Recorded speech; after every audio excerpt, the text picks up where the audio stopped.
We're in Chicago in the mid-60s, and Don Cornelius is a young reporter who worked several jobs in radio, newspaper, and in local television. He'd grown up in an all-black neighborhood, surrounded by the rich culture and tradition of black music and performance, and the issue of underrepresentation of black people in the media became something very important to him. It was personal. This is the story of Soul Train.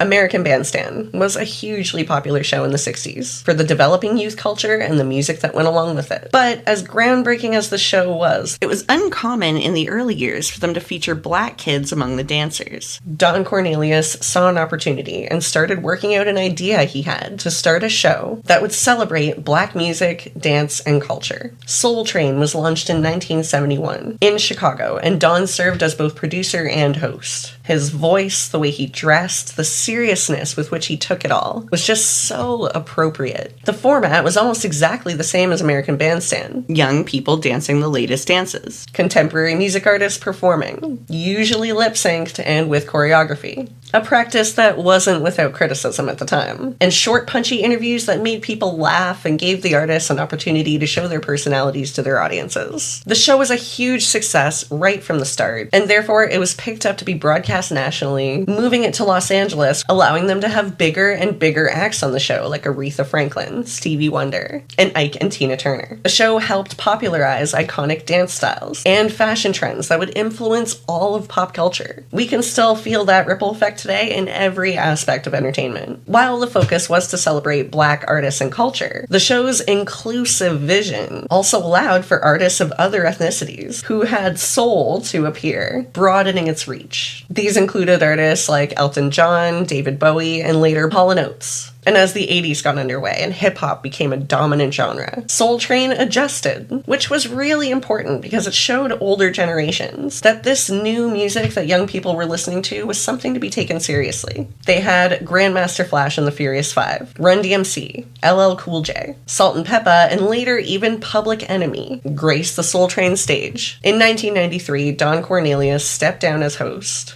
And with the increasing popularity of MTV and BET, and later the development of the internet, Soul Train's relevance and popularity started to wane. And after 35 years of being on air, the show officially called it a day in 2006, leaving behind an unforgettable legacy of entertainment and music.